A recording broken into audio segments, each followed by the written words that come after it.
시조 3개 보도록 합시다. 시조 세수 빨리 보자. 자, 바로 시작할게. 일단 첫 번째 가인은 2조년의 시조입니다. 자, 읽고 나서 배경에 대한 얘기 간단하게 할게. 이화의 월백하고 백꽃에 달이 밝게 비치고 은하수가 삼경이 자, 삼경이라고 하게 되면 23시에서 01시 사이가 되기 때문에 상당히 중요한 시간이죠. 자정 무렵이라는 상징적인 시간이기 때문에 굉장히 중요합니다. 자, 그런데 은하수가 삼경에 떠 있을 때 일지춘심을 자규야 알려나는, 자, 일지춘심 하게 되면 나뭇가지 하나에 서려 있는 춘심, 봄날에 느끼는 마음입니다. 근데 우리가 이 춘심, 봄날에 느끼는 마음이 어떤 마음인지를 파악하는 게 이 시에서 가장 중요한 부분이거든요. 자, 그런데 나뭇가지 안에 서려 있는 봄날에 느끼는 마음을 자규야 알려나는, 즉 자규 하게 되면 소적세, 적동세 이런 것들인데, 우리가 적동세, 소적세 이런 것들의 울음소리는 이게 거의 정형화되어 있단 말이야. 뒤쪽도 설화도 있고 적동세, 설화 이런 것들 다 떠올려 보면 말이야. 그 설화에서 분위기, 자규의 분위기는 구슬픈 분위기란 말이야. 울음소리가. 그런데 지금 이 일지춘심을 어찌알고 자규가 지가 울고 있다 그 얘기거든. 그러다 보니까 춘심의 내용 자체가, 봄날에 느끼는 마음 자체가 행복하다거나 봄날의 생명력을 느낀다는 게 아니라 구슬픈 분위기 중심으로 이어져야 된다는 것. 즉 춘심의 성격은 행복이나 기쁨이 아니라 서글픈 것, 애상감을 느끼고 있는, 쓸쓸함을 느끼고 있는 상황입니다. 이게 굉장히 중요하다. 자, 그래서 봄날 한번 보십시오. 초장에서 백꽃의 달이 밝게 비치고 은하수는 아주 늦게 예쁘게 떠있는 봄날의 상황의 초장인데, 그런데 나는 봄날의 애상감을 느끼고 있단 말이야. 그 다음에 마지막에 이렇게 얘기합니다. 다정도 병이냐 하여. 자, 다정, 원래 이게 이런 식으로 시작하는 게 고려시대에 다정다라고 불렀거든. 다정도 병이냐 하여. 그래서 해석할 때는 그냥 일반적으로는 다정다감한 나는 병이 되어 뭐 이 정도가 되는데, 이 작품에서는 다정다감한 나는 병이 되어 보다는 정이 마음이니까 그냥 복잡한 마음이 병이 되어 정도로 의역하도록 하겠습니다. 자, 복잡한 마음이 병이 되어서 잠 못 들어 하노라. 자, 잠 못 들어 하니까 당연히 전전반칙이 되어버리겠네. 자, 일단 배경 없이, 창작의 배경 없이 그냥 쭉 읽었는데, 얘가 왜 아름다운 봄날 이 좋은 분위기 속에서 애상감, 쓸쓸함을 느끼고 있을까 하게 되면, 실제로는 이게 유배지에서 지은 유배문학입니다. 그러다 보니까 이 작품 내에서 긍정적 분위기를 찾기가 힘들었던 거죠. 즉, 초장에서 아무리 아름다운 봄이 되어도 유배지는 감옥과 같은 곳에 갇혀있는 화자의 입장에서는 오히려 더 답답하고 서글픈 느낌만 들 거란 말이지. 그러다 보니까 이 아름다운 봄날 창밖으로 이렇게 감옥에서 봄이 비춰져 있으면 서글픔, 쓸쓸함이 더 커질 거라는 겁니다. 그래서 마지막 종장 역시 유배지에 있다 보니 복잡한 마음이 병이 되어서 잠 못 들어하는 상황이 되어버리겠습니다. 그래서 봄날에 느끼는 애상감과 쓸쓸함을 토로하는 시조였습니다. 자, 그 다음 나 작품 보도록 하겠습니다. 자, 일지, 나뭇가지 하나에 서려 있는 춘심, 봄날에 느끼는 마음. 됐죠? 자, 그 다음입니다. 자, 이번에는 나 작품 황진이의 시조인데, 기녀시조, 기생의 시조란 말입니다. 앞에 게 2조년의 시조가 사대부 시조였다면, 이번에는 기녀시조입니다. 자, 기녀시조는 바로 아까 앞에서 봤었던 사대부 시조와는 약간 차이가 있죠. 사대부 시조 같은 경우에는 기본적으로 성격 자체가 유교적 이념을 노래하던 사람들이다 보니까 대부분 사대부 시조는 관념적 성격이 강합니다. 사유, 이런 것들, 이런 성격이 강하고 절제가 많이 된 편이죠. 감정의 절제라든지 이런 것들이 많이 되어 있는 편인데 기녀시조들 같은 경우에는 그렇지 않다는 거지. 기녀시조는 남녀 간의 사랑이라는 이런 문제부터 해서 솔직하게 그려낸다. 이런 특성이 있습니다. 즉 관념적이고 추상적인 이런 내용보다는 구체성을 띠고 있다는 거지. 현실 생활에 그나마 가까운 편입니다. 물론 현실 생활에 완전 가깝다라고 말하지 않는 이유는 사설 시조를 의식해서 그런 말을 하지 않는 거야. 현실 생활, 일상 생활에 대한 얘기가 들어간 거는 기녀 시조보다 서설 시조가 훨씬 강하니까 거기까지는 나아가지 못하고 사대부들이 주로 얘기하지 않던 사랑이라고 하는 것에 솔직한 정서 표현 이 정도를 나아가는 황진이의 시조의 의의로 놓아두도록 할게. 자, 그런데 황진이 시조에서는 몇 가지 특징적인 측면이 또 있습니다. 자, 일단 솔직한 정서 표현은 어차피 기녀시조 전체에서 써놓았기 때문에 따로 언급 안 하고 하나 더 추가하게 되면 여기서 1번으로 놓아버리고 이제 2번. 자, 참신한 발상이 돋보입니다. 참신한 발상. 그 다음 또 한 가지 우리말의 모사가 탁월한 편이라는 거지.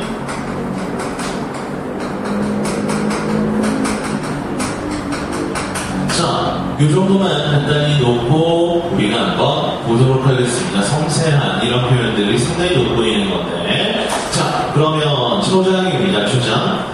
동짓달 기나긴 밤을 하늘이 보내요. 이렇게 출발하고 있네요. 자, 동짓달 기나긴 밤. 자, 동짓 하게 되면 당연히 겨울입니다. 근데 작가는 이 동지라는 겨울의 시간을 이별의 시간, 님의 부재 시간으로 놓고 있습니다. 님의 부재, 외로움의 시간이란 말입니다.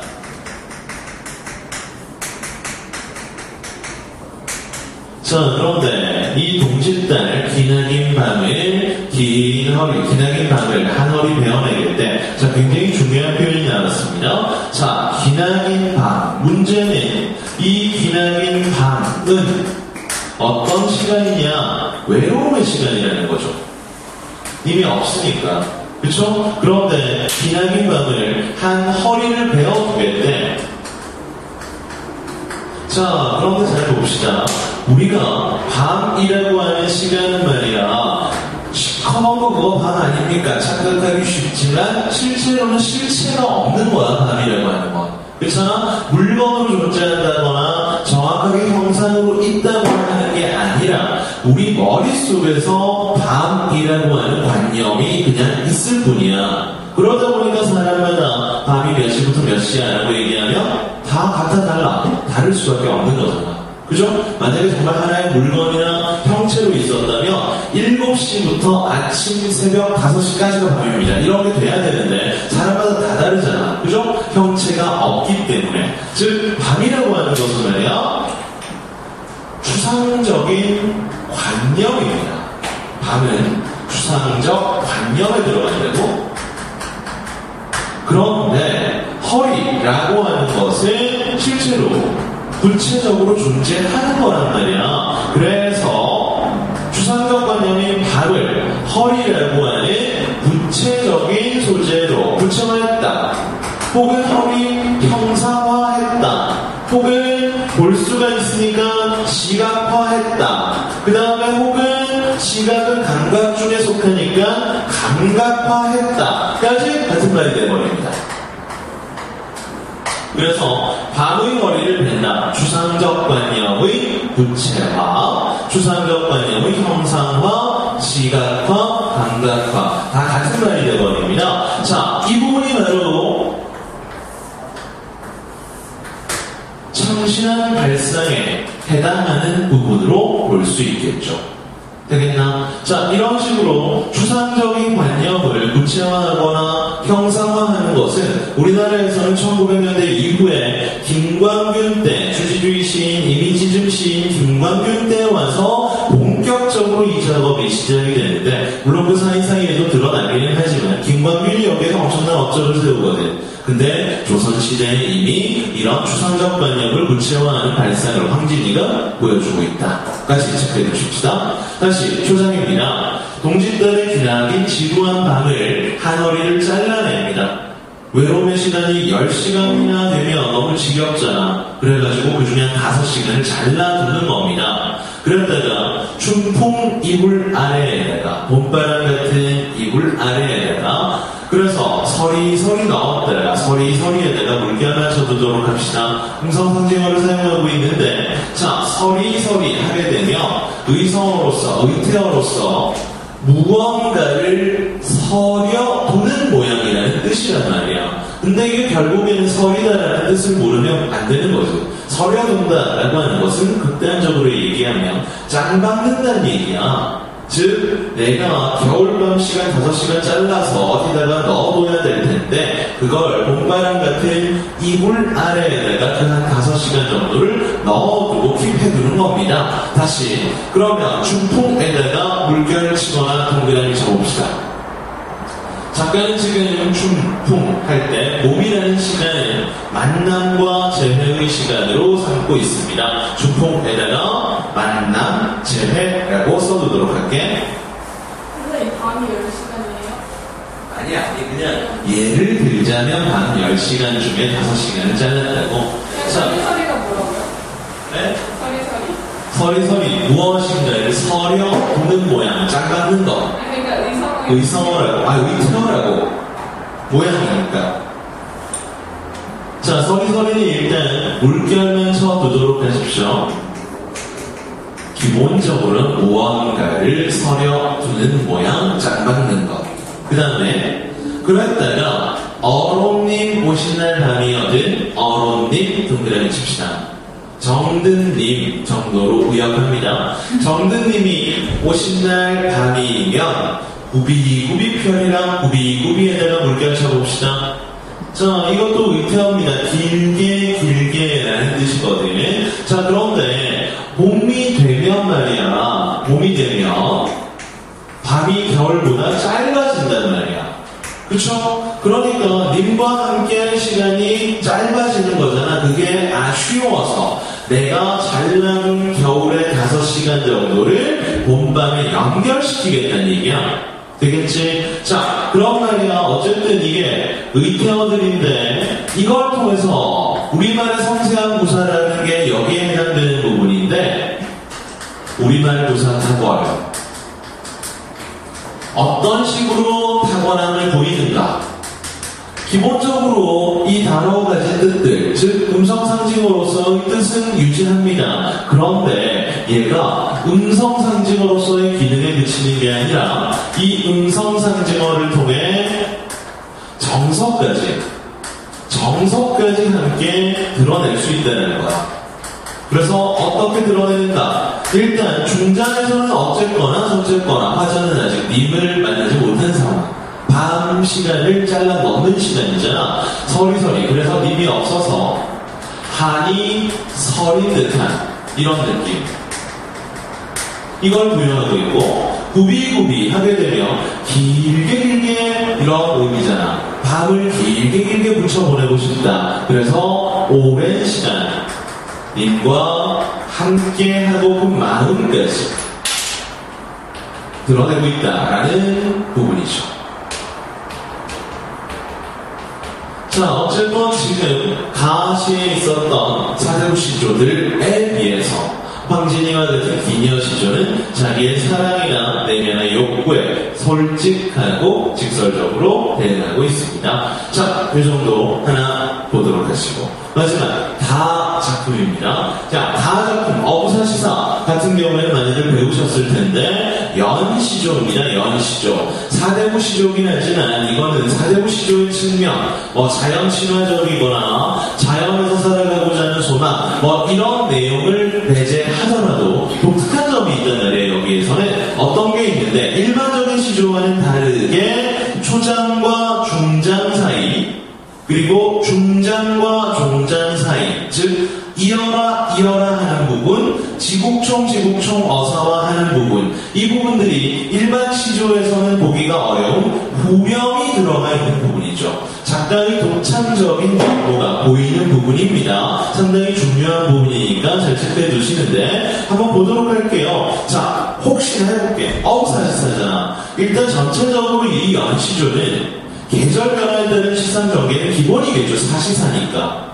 그리고 또 한 가지 많이들 아시겠지만 여기에서 어부라고 하는 것은 정말로 물고기 잡는 그 어부를 얘기하는 게 아니란 말이야. 그렇죠? 원래 물고기 잡는 어부는 아비부자를 쓰는 게 아니라 지아비부자를 쓰는 게 진짜 지아비부자를 쓰는 게 진짜 어부인데, 우리가 흔히 아는 어부인데 여기서 아비부자를 쓰고 있죠. 이 아비부자를 쓰고 있는 어부라고 하게 되면 이거는 진짜 어부가 아니라 가짜 어부에 해당이 됩니다. 즉 어부 행세를 하면서 자연을 즐기려는 그런 사대부들을 우리가 가짜 어부라고 얘기를 합니다. 즉 자연을 즐기려는 의도, 이게 가능한 그런 존재들입니다. 자, 그럼 보도록 할게. 그런데 초장부터 운한 것이 벚꾸기가, 우는 것이 뻐꾸기인가, 푸른 것이 버들숲인가 라고 얘기하면서 풍경이라든지 이런 것들을 중심으로 나타내고 있는 초장은, 자, 어쨌든 봄날의 풍경까지라고만 써두도록 하겠습니다. 초장, 봄날의 풍경. 이어라, 노져라. 자, 지금 화자는 배를 타고 있는 상황입니다.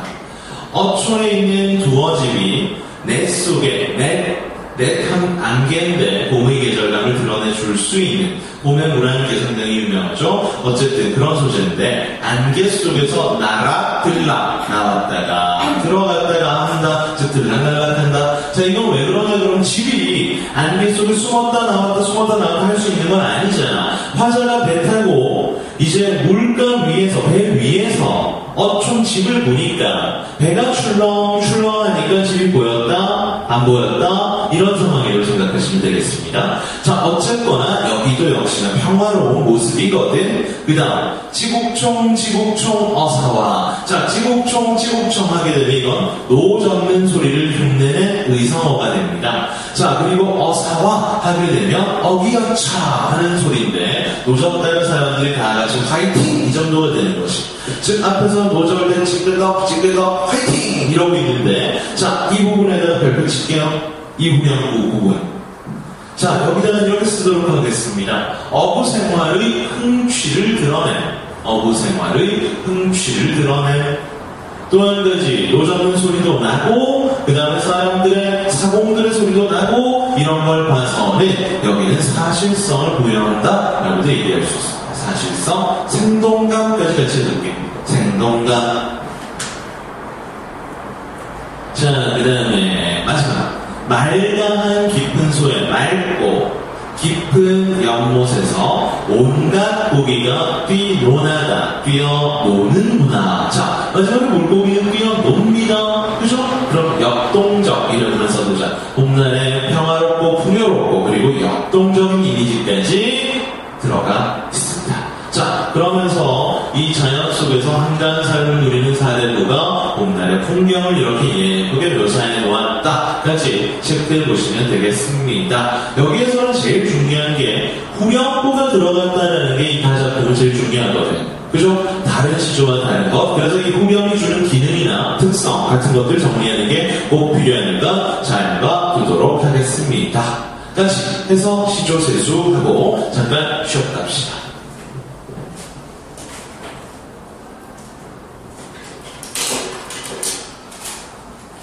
지현아, 좀 불러라. 빨간 거야? 네.